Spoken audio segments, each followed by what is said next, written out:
Thanks for turning up, folks. Obviously, we're back by popular demand. We demanded to be included in the LitFest lineup again. You might not be familiar with Cummings Your Way and what we do. We essentially make travelogue films that are postcards about time and place. Rather than tell you in our own words how good these films are, we thought we'd just run you through some of the comments that people have made on our YouTube films, just to give you a bit of a flavour of sort of how they're received. Starting off with one of our earlier films, which was made in Bridge North. We had a couple of comments there. Disrespectful and inaccurate video of my hometown.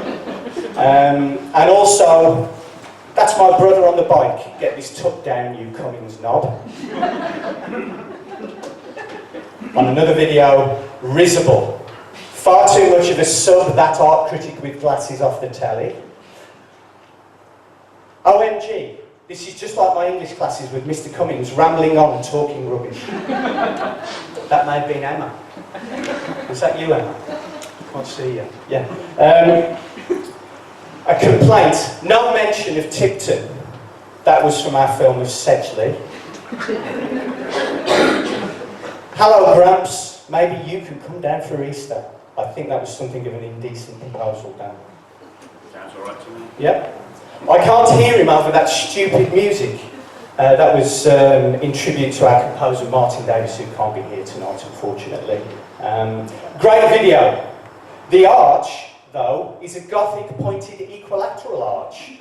The OG arch came later on. And finally, our favourite. Bilston is worth so much better than this ego trip. There is so much else to say and see. You may think that. You may very well think that. We couldn't possibly comment. The show started off as an exploration of public information adverts of the 70s and 80s, the general nature of scary TV of the period, all filtered through a Black Country-centric view of the world. It still is that, but during writing the film, it expanded to include some filming over at Wychbury Hill. I'll just introduce Pete Hackett, also known as the Cult of Wedge. We've been wanting to work with Pete for a while, and we contacted him to see if he wanted to get involved in this, because we knew that he'd written a song about Wychbury Hill. Not only that, but he'd also just finished writing and recording a song called the Public Information Song, which is about the exact same topic of what we were thinking about for the show, and it was too serendipitous to ignore. And he'd also just contributed to a charity album called Scarred for Life, music inspired by the traumatising televisual output of the 70s and 80s. All proceeds going to Cancer Research UK, and please give that your consideration if you search that up. You will find it. The track that Pete contributed was the one we were just playing, actually. We ended up making a whole film together over at Wychbury Hill. You'll see bits of that tonight. And other bits of what we did there have made their way into Dan's typically rambling and non-linear circuitous narrative. He's truly a Ronnie Corbett for our time. But before I hand you over to Dan, we'll have a taste of the terrors of Wychbury Hill.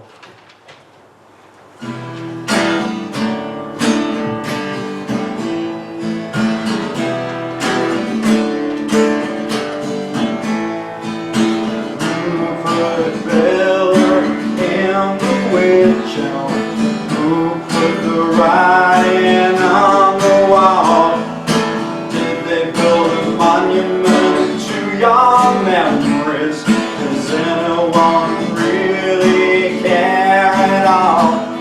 If you go down in the woods today, make sure you don't go there alone, for some old black magic can take you away back to a time so long ago.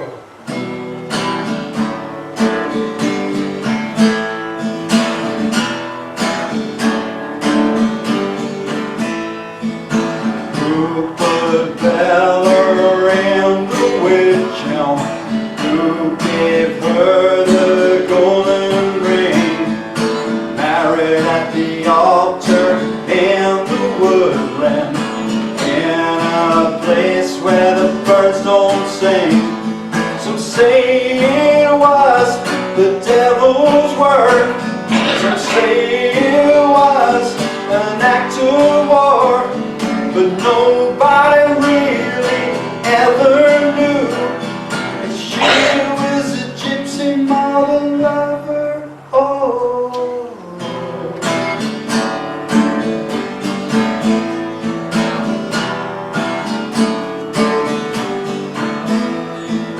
who put Bella in the Wych Elm to say a silent prayer on that lonely hill, read the words upon the stonework? I wonder if time will ever tell. If you go down in the woods today, make sure you don't go there alone, 'cause some old black magic will take you away back to a time so long ago.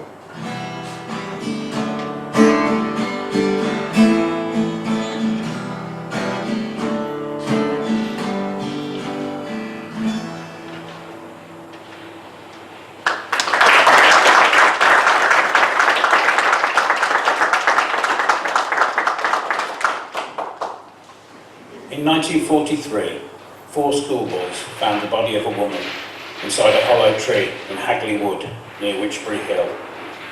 The body had been placed there warm and warped tight to the wood in rigor mortis. They found a wedding ring, a shoe, a strip of taffeta stuffed into the mouth, and the skeletal remains of a hand close by. The following year, the words "Who put Bella in the Wych Elm, Hagley Wood" appeared on a wall in Birmingham, and it's been appearing in various forms over the years ever since, and on various structures, most notably on the Hagley Monument, which, as I've managed to mention every year so far at the Wolverhampton Literature Festival, was, like the people of Hagley, stuck up for no good reason and slightly bent. The autopsy report is missing. The murder remains unsolved, and theories abound as to the nature of the deed and even to Bella's identity. But before we go on, in the interests of a non-linear narrative, setting out my stall early, it's important to swerve sharply to the left and discuss Deep Blue Something's Breakfast at Tiffany's. It's a nasty business, I know, a distasteful subject at the best of times. It was one of the worst records of 1995, if you remember, and there is perhaps stiffer competition than you do remember. There was Hootie and the Blowfish, I can barely make my mouth form the words, and the Rednecks, Cotton Eye Joe, and of course the Agadoo of its time, the follow-up to the Rednecks, Cotton Eye Joe, which was Old Pop in an Oak, which had exactly the same tune as Cotton Eye Joe, but had the words Old Pop in an Oak in place of the words Cotton Eye Joe. But I'll remind you of the excruciatingly self-conscious chorus of the song that the first time you ever heard it, you knew indubitably would be Deep Blue Something's only ever hit. And I said, what about Breakfast at Tiffany's? She said, I think I remember the film. And as I recall, I think we both kind of liked it. And I said, well, that's one thing we've got. It's a little known fact that in an earlier version of the song, the chorus was quite different. It ran thus. And I said, what about Breakfast at Tiffany's? And she said, I think I remember the film. And as I recall, it was a 1961 romantic comedy directed by Blake Edwards and adapted for the screen by George Axelrod from Truman Capote's novella of the same name, written in 1958. It was released on October the 5th by Paramount Pictures and starred Audrey Hepburn, George Peppard, Buddy Ebsen, Mickey Rooney and Patricia Neal, and features her performance as Holly Golightly, the naive, eccentric cafe society girl, often seen as synonymous with her as a star. And I said, well, that's one thing we've got. But they couldn't make it fit the tune, so they went with the version that you know better. And the point being, it wasn't the purpose of Deep Blue Something's Breakfast at Tiffany's to impart information, and it isn't mine either. So, as Macbeth says to his wife, we shall proceed no further in this business. She makes him proceed further in this business like your wife does, but he gives it a good go at resisting. And we won't do any more than sketch a little word cloud of the necessary details, the outstanding details of the Hagley murders. The hand of glory, the hand that did the deed, a wedding ring and a skeletal mouth full of taffeta, a Nazi agent, a cabaret singer, a drunken Dutchman, and the inmate of a mental asylum, haunted by recurring dreams of a woman's face peering from inside a hollow tree. And for my purposes, the most important thing, that hollowed out tree daubed with the inscription, "Who put Bella?" on the Wych Elm in yellow tortoise paint. If you're not familiar with yellow tortoise paint, stick around.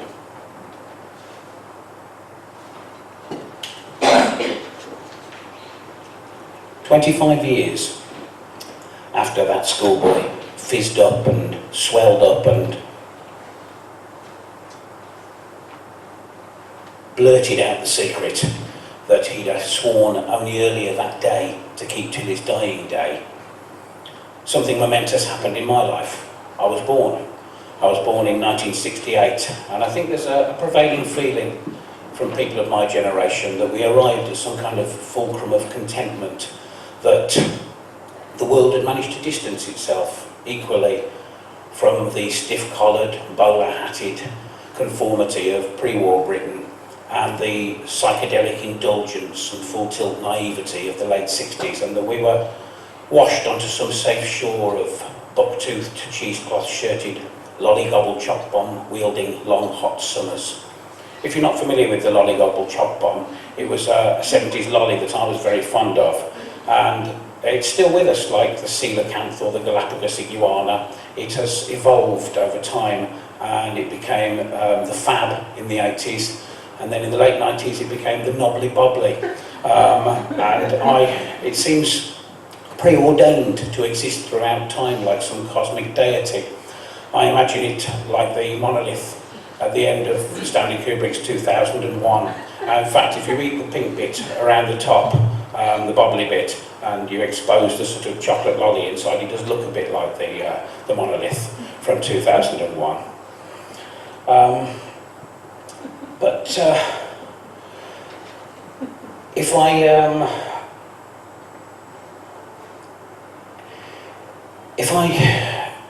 had to argue the point, I'm sure there'd be many people who would question my assertion that the early 70s was some kind of optimum point for enduring a happy childhood. Evelyn Waugh, Laurie Lee, Jane Austen, George Orwell would, I'm sure, disagree with me, but they didn't make it to the early 70s, so it doesn't matter what they think, does it? But I would take the point that if you avoid trauma or hardship as a child, then perhaps all of us come to feel the same at a certain point in our lives, kind of like Philip Larkin's High Windows in reverse. But all that said, I had a happy childhood. How could I not? My nights were spent in feverish imaginings, my toenails snagging on the abrasive surface of the coffee-coloured bry nylon sheet. My body was clammy beneath the Winceyette blanket, the air above me bent by the thrum of the pre-central heating fan heater. My outer vision was lost in the crystalline palaces of the ice on the inside of the window, bruising outward to my touch, or in the swirling arabesques of the curtain fabric, my mind stalking shapes and stories in the long grass of those hippie-flowered Biber Nouveau patterns. As I drift from consciousness, I'm visited by a throng of phantoms from early 70s television. Looming buildings, singing static, blurred chants, pools of shifting darkness at the top of the stairs, monk ghosts and standing stones, half submerged in fractured shouts from abandoned buildings, dark, delirious, mock medieval, sci-fi, hi-fi. If I was to direct to film of my early life, though, it would start with a much lighter, breezier tone. It would begin probably with me on the front lawn at 23A Farlands Road, Stourbridge, my childhood home, fat-faced, long-haired, polo-necked, flared and wellied, sitting in the uncut grass. The soundtrack would probably be Judy Collins' version of Joni Mitchell's Both Sides Now. I part the grass to reveal a large male tortoise, its shell entirely painted with yellow gloss paint. That's not as unusual given the context of the time as you might think. Annuals and gazetteers at the time actively encouraged you to paint tortoises and all sorts of reptiles, paint your name on them, whatever you felt like.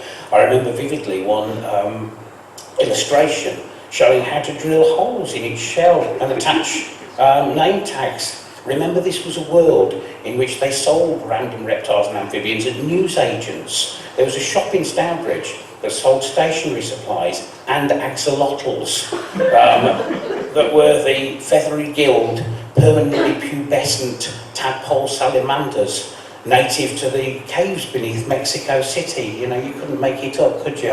They were available in pink and black. It was exactly that same shade of yellow that daubed my tortoise's shell, that also daubed that inscription on the tree in Wychbury Hill, who put Bella in the Wych Elm. The words weren't new, as I've said before. They'd been turning up for 30 years or more and would continue to do so, but they provided a crowning frisson for me that jostled Wychbury Hill into first place above Kimver, Clent, Mary Stevens Park, Norton Covert, Haverley Valley, as the setting for my dreams, and not just my dreams, but the eye of childhood seeks to contextualise and contain the parameters of its little world, doesn't it? And this being the early 70s, childhood had recently sprung a leak via the conduit of widespread television, which was a semi-opaque looking glass which allowed you to enter and leave different realities. So my childhood television watching was always haunted by the feeling that Wychbury Hill occupied the spaces around the edges of the television screen, that if the camera had panned further, then the obelisk, temple and burnt out tree would have lurched sickeningly into view. Sometimes it was a vague sense of place, the feeling that the village of Devil's End from the Doctor Who John Pertwee story The Demons was somewhere around there, or somewhere. Sometimes it was a much more precise location. I was recently able to re-find very easily the spot where I thought Mark Harrison was covered in leaves at the beginning of Kit Pedler and Jerry Davis's singular eco-sci-fi Sky. But most importantly of all, it was there by the marshy pond and the tree that I thought dwelt the Black Prince of 70s tea time dread, the spirit of dark water. He was the star turn in the micro-horror Meisterwerk, Dark and Lonely Water, a 1973 public information film, probably the most famous or infamous of the public information films of that period. And it would, of course, be appropriate to show you the advert in question. At this time, with that in mind, Lee contacted the BFI. They wanted £800. I haven't been so repulsed by a financial suggestion since the woman in the Sue Ryder shop in Oakham in Rutland wanted 85 quid for that corduroy jacket. But if you've ever visited any of the towns in the Rutland and Leicestershire fox hunting belt, there's a measure of them right there. So, in the absence of the real thing, I'll describe it to you, but I think it would be best to do so in situ, so to speak.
Dark and Lonely Water is a masterpiece of sorts.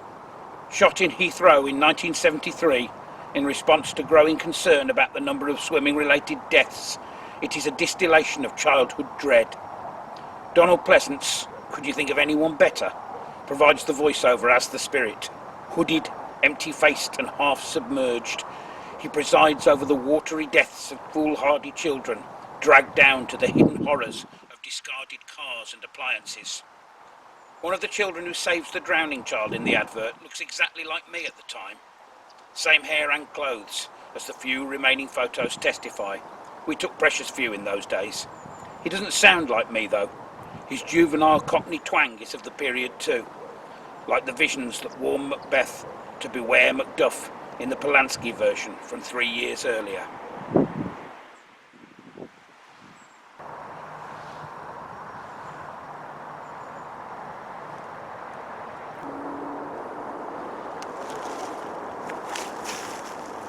The thing so terrified me that my fear of it became swollen and deranged. It led to me being unable to enjoy my then favourite TV programme, the newly televised TV version of Planet of the Apes on a Saturday night. I became convinced that the advert was only shown on the commercial breaks in that particular programme, and as each segment of the programme came to a close, I would become nervous, dash out, stand transfixed behind the green door of the living room and wait for my parents to call me back in. It became a kind of a hook upon which to hang all of my childhood terrors, and they exacerbated it and augmented it. The faceless dummies from Spearhead from Space, another Pertwee episode, an episode of Black Beauty that also featured a monk ghost, a faceless ghost in a hood from the same year, and the faceless nun in the rocking chair atop the tower in a later episode of Armchair Thriller, the credits of which were terrifying in themselves. I remember associating it with fragments of conversation overheard from my parents, a sketchy description of that practically unwatchable infant drowning scene in Nicholas Roeg's Don't Look Now. And I also remember a particular trick that my father played on me one dark November evening. While the aforementioned episode of Black Beauty was playing, he stood outside the living room window in the darkness, dressed in a hooded duffel coat and a skeleton mask. I tried a similar thing a few years later, a more benign version, when my two were little. I stood outside in the darkness dressed as Jack Skellington from Nightmare Before Christmas, and my son said, "It's Dad in a mask." They seem to be less bothered by that kind of thing, the half-glimpsed horror, this generation, more sure of themselves altogether. I recall walking past the Posada in Wolverhampton with my son and telling him that was where me and his mother had our first date, and my response to a similar disclosure from my father would have been a silent nod. His was, "Ooh la la!" Times change. They certainly do.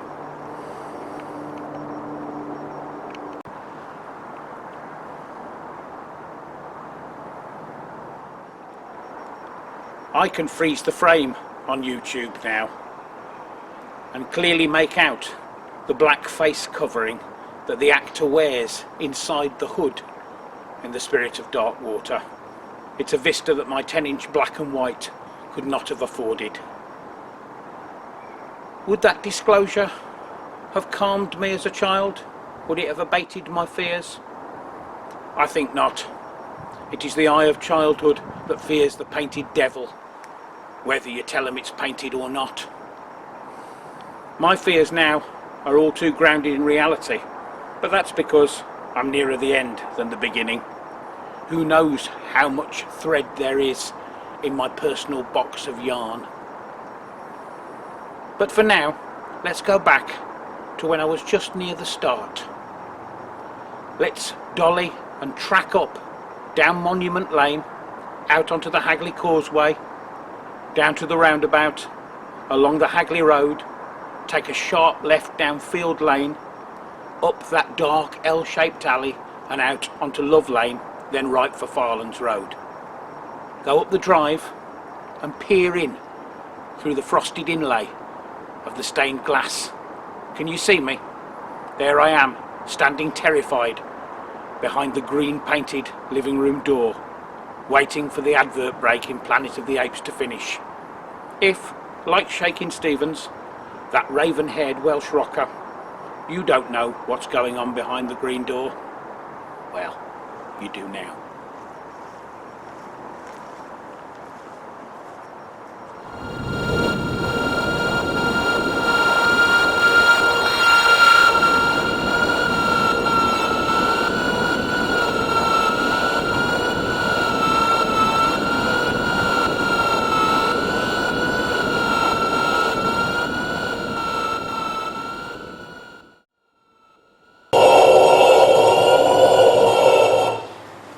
We have just had a comment on that video actually. Yeah. Yeah, it says, Wychbury Hill deserves better than this ego trip.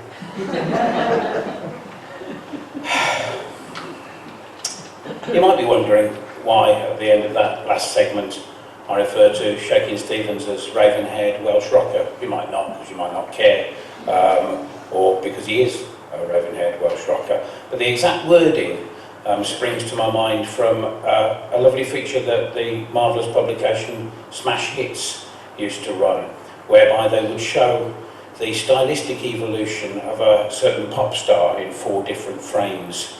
You know, if it was Adamant, there would be 4 different pictures of him, from punk rock buccaneer to new romantic heartthrob or something. When it was Shaky's turn, there were 4 identical pictures of his face, and the caption ran, "From raven-haired Welsh rocker to raven-haired Welsh rocker." And for some reason it's always stuck with me. But the funny thing is how memories are attended by other memories. They're stuck to them like a daisy chain. And I can never think about Shakin' Stevens. Actually, imagine if you could never think about Shakin' Stevens, there'd be nothing you could do about it, would there? Because you'd go to the doctor and he'd say, "What was wrong?" and you'd say, "I don't know." But I can never think about Shakin' Stevens without also thinking about his transformation from raven-haired Welsh rocker to raven-haired Welsh rocker, and thinking about a picture of Steve Strange from Visage in the NME later that year, the caption underneath which read, "Steve Strange, real name Oscar Odd." And obviously now that I've come here and talked to you about this, I can't think about Shakin' Stevens without thinking about his transformation from raven-haired Welsh rocker to raven-haired Welsh rocker, and Steve Strange's real name being Oscar Odd, without also thinking about telling you about the fact that I'm thinking about his transformation from raven-haired Welsh rocker to raven-haired Welsh rocker, and Steve Strange's real name being Oscar Odd.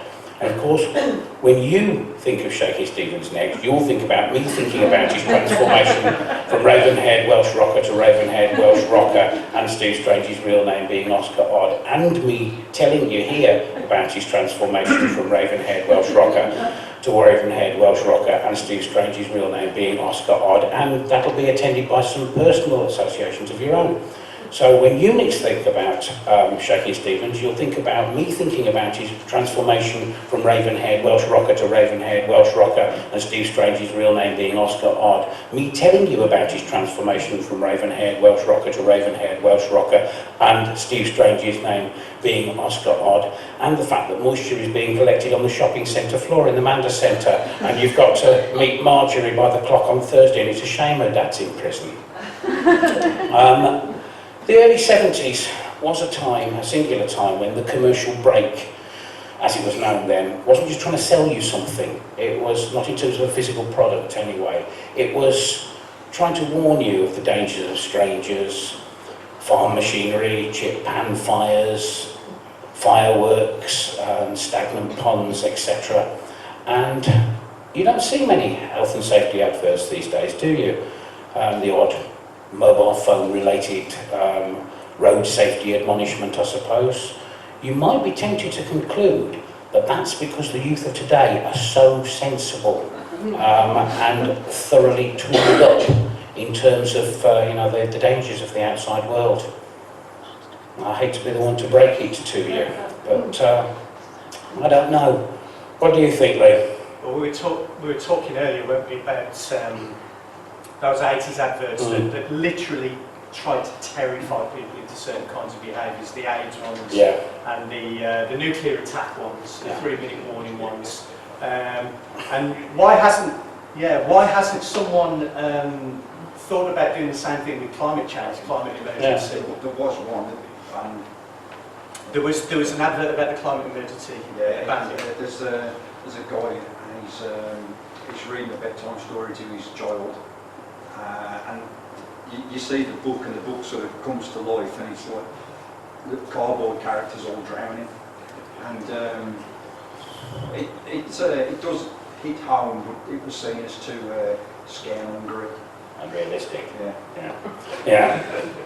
Yeah, absolutely. It's funny, they did do the trick for me, those adverts. You won't find me trying to retrieve my Frisbee from the electricity substation anytime soon, nor will you catch me going to see those puppies and ignoring the good advice of my cat.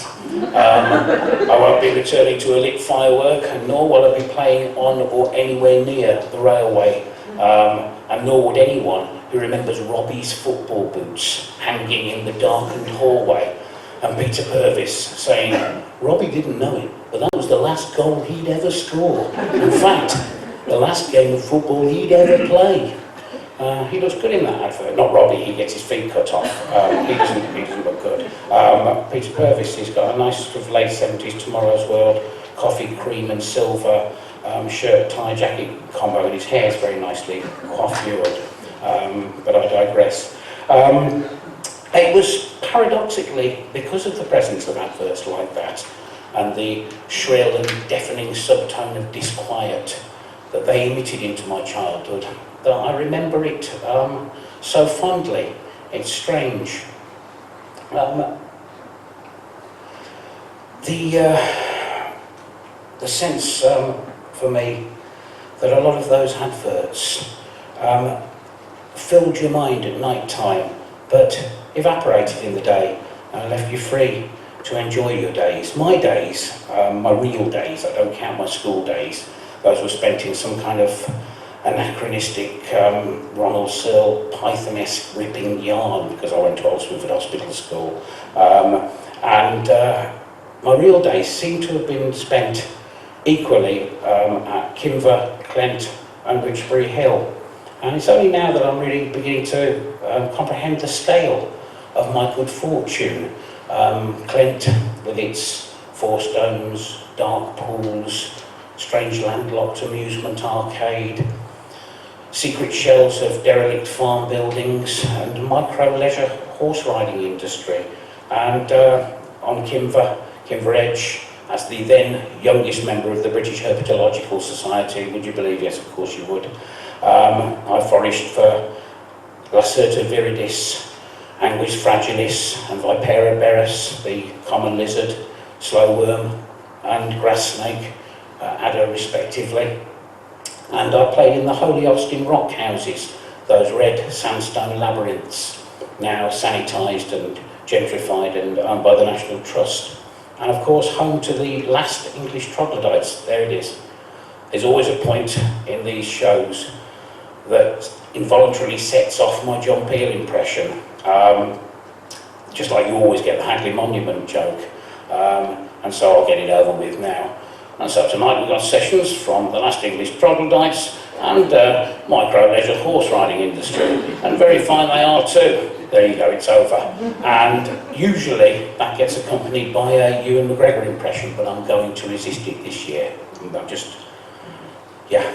But if you are a fan of my impressions, which I grant is very unlikely, don't worry, because I've already started writing next year's Litfest, and there's a scene where Dennis Potter, John Betjeman, Ralph Richardson, Jack Nicholson, Richard Bryars and Robert De Niro all come round my house on a Sunday afternoon on their grifters and choppers and ask if I can come to the park.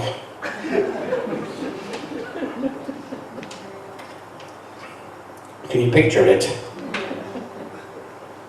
There's Dennis Potter with his hands encased in surgical latex gloves, swigging neat morphine, relishing the transformative power of death, and painting the clouds with sunshine, saying, "Shall we call for Dan?" And F. Richardson said, yes, we could run away from the park keeper. And John Betjeman is saying, yes, we could thrash nettles with a stick, and we could get a lolly-gobbled shark bomb. And I can't even think about those last two, Briars and De Niro, without thinking of them together, because of course they should never have been together, but they were in Kenneth Branagh's bizarre 1997 version of Frankenstein. I don't know if you've seen it. If you have, you'll remember that scene where they're in the same room acting together and the world, you know, the universe nearly implodes. Briars is the blind man and De Niro is the monster. You poor man, have you no friends? There are some, but I am so ugly, and they are so beautiful. It's a very strange thing to behold, but what a trio of locations. If I wasn't at Kimber or Clent, I was at Wychbury Hill, as often as not, playing in the now fenced off bizarre Doric edifice, Folly, which was an exact replica of the Temple of Hephaestus in Athens, and Britain's first neoclassical building, would you believe? You can glimpse it in flashes from the Hagley Causeway as it thunders on below between Haleshoe and Birmingham, just as from the other direction, from the motorway, you see a little vignette of the obelisk encased in a fold between the wood and the trees. And I remember trying to picture my son's thoughts as I explained it to him, that was where I used to play, and he strained to see it from the window, half comprehending. But that temple alone would be reason enough to visit, but it wasn't mine as a child. I went to play as any child would, or to hunt for newts. I had no knowledge of the history of the place, but I was profoundly receptive to its unsettling and precarious atmosphere. It is a strange place. There's a 28-tree yew grove in the forest there of pagan significance, Iron Age hill fort. They've found Roman coins there. Boudica herself was reputed to have trod the woods. There's a pagan altar, rumours of a burial mound, and a great battle having taken place. And it was a Lammas field as well, where the festival of Lammastide took place in late August. You can hear the nurse in Romeo and Juliet's loquacity and circumlocution, things I hold very dear, when she explains that Juliet is born at Lammastide. Well, you can if you're an English teacher and you've taught Romeo and Juliet 31 times. And there's still a sense for me there that if you tore open the fields like a lid, that the air would be thronged by the phantoms of pre-Christian England, like that great bestiary that gusts up from Kate Bush's skirt on the front cover of Never Forever, if you'll pardon the expression. But it is as though that trio of locations was designed to amplify and triangulate the exact frequency of the age. And that frequency has dimmed, of course. I grew up, I forgot temporarily about the Spirit of Darkwater and Bella in the Wych Elm and Frisbees and axolotls and lollygobble chop bombs, but you can hear it still, sometimes like the singing in your ears that bothers you momentarily and is then pushed aside by thoughts or dreams. This show didn't need a foreword in the end, because we had Pete's beautiful, haunting and frankly absurdly coincidentally appropriate songs to bookend it with, but I like forewords, so I'm going to get mine in anyway. There's nothing wrong with reverse engineering the narrative. And anyway, just in case you are in 20 years' time at a premiere in Reading, having met there for a dubious assignation with a typist of easy provenance, and you're drifting off in the bed and you notice the exact alignment of the motes of dust on the shaft of light on your windowsill, puts you in mind of a fragment of conversation with a girl on the stairs at a party in 1983, which in turn reminds you of the panic-stricken face of a woman at the 18th floor of Byron House in Collegate as you passed by on the number 9 bus, which in turn reminds you of an illustration in your French exercise book, Au bord de la mer, which in turn reminds you of that episode of Highway to Heaven, where Michael Landon dresses up as a giant seagull, which in turn reminds you of the stricken face of an otter in a glass case in the Museum of Taxidermy in Tring in Hertfordshire, which in turn reminds you of my face. Though when you try to picture it, it shimmers and blurs like the ghost of Christmas past, just before Scrooge extinguishes him. And you sit up in bed in the Premier Inn and you shout, "What would the foreword have been for the 2020 Wolverhampton Litfest Cummings Your Way show?" Well, it would have been this. In the 70s, there was long hair. There were leftover hippies everywhere. And I should know, because I was there. It's the opening line from The Osmonds by Denning, Birmingham-born Lawrence's pay-on to his childhood, and more specifically the effect that being born in that particular sliver of space-time is having upon his adult self. He goes on to say, "In the 70s, I was just a kid, still knew what it was all about. I sucked it in, now it's all dripping out." And that is precisely what happens, isn't it? So powerful are our early impressions that they go on to colour our remaining lives. They are, I think, so powerful because they are entirely devoid of context. Of course they are. They contextualise all our ensuing experience. They emit a resonant subtone that can probably be heard even in our dying thoughts. As I get older, the noise gets louder. The only time I think that the noise is ever quiet is in adolescence and that first flush of youth, when you are new made, remade, your past is effectively buried, the childhood and all of its embarrassments. Your past is gilded, blackened, glamorised, brutalised, airbrushed, tinted to suit the taste of the times. And it's only when that great rush of adrenaline and hormone is over and the race to establish your adult self is suddenly finished and you find that there was no winner, that you gingerly return to the spot where you thought you buried your childhood self, and you brush away at the soil and the leaf mould. And before long, you've uncovered the half-remembered features and outmoded fashions of the person that you used to be. But the body is merely exhumed, it is still inanimate. You need to wait for a storm. And those bolts that crackle along the wires on the laboratory roof come in a variety of forms. For me, they came in 2007 in the form of the newly invented YouTube, when I was 39, the age that Charles Ryder becomes old in Brideshead Revisited. And as I sat poised to type in my first ever internet search, I was incredibly late on the game. The moment, as John Steinbeck says in Of Mice and Men, I've taught Mice and Men 29 times as well, the moment hovered and settled for much, much more than a moment.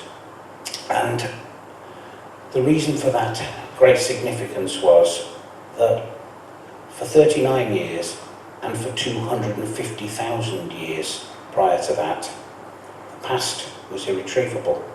In a moment it would be back, like the wreck of the Titanic, thought lost forever and suddenly retrieved. I am one of a generation, and perhaps you are too, the only generation who will ever exist that lived half our lives without the internet and the other half of our lives with it. Half with the past in a state of utter irretrievability, mutated and transmuted by our memories, and the other half with it glibly available, all of its potency and power spent by repeated viewings. So, although I understood the significance of the moment, there was never a doubt as to what my first search would be. I began to type 70s advert, hooded figure. My search returned no results. And then a trapdoor in my head that had been walked shut for 30 years flew open and 4 words tumbled out: dark and lonely water.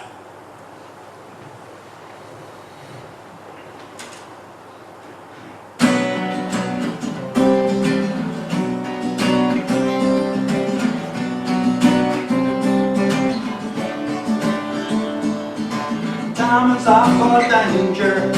Throw fireworks, say Maria Ranger. Charlie says don't talk to strangers. Be careful on escalators.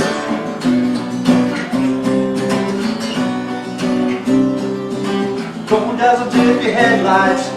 Stay safe, stay seen every night with an inside left and an inside right. Not all burglars look like little slides. Little slides. Watch out on the road for Billy Blunders. His dangerous driving could put you 6 foot under. Don't throw your Frisbee near the pylons high. I play like an Apache on a railway line. Think once, think twice, for God's sake, think by explain it might just save your life. Hey!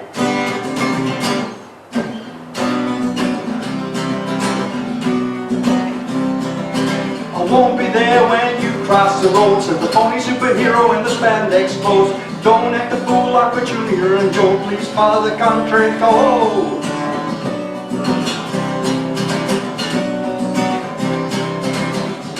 Click every trip. Don't be like Dave, keep in the swim. Fatal flaws might be slippy. Don't forget to say a prayer for Jimmy.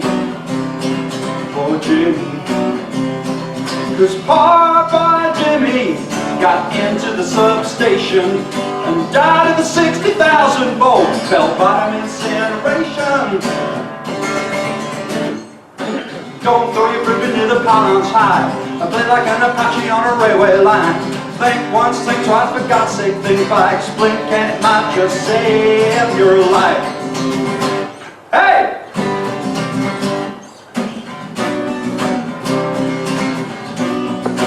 That's where the song goes. Watch out on the road for Billy Blunders. His dangerous driving could put you 6 foot under. Don't throw your Frisbee near the pylons high. I play like an Apache on a railway line. Think once, think twice, for God's sake, think by explain, can it might just save your life. Hey!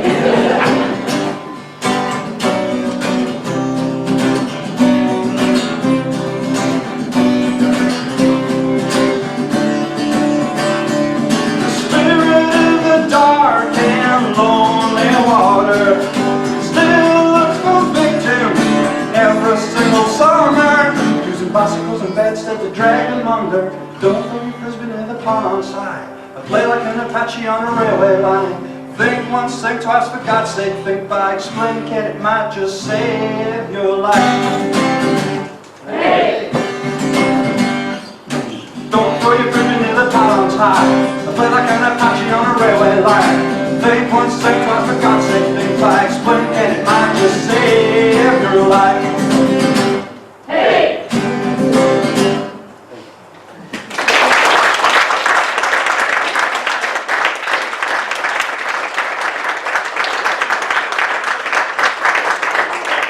Thanks very much for coming, folks.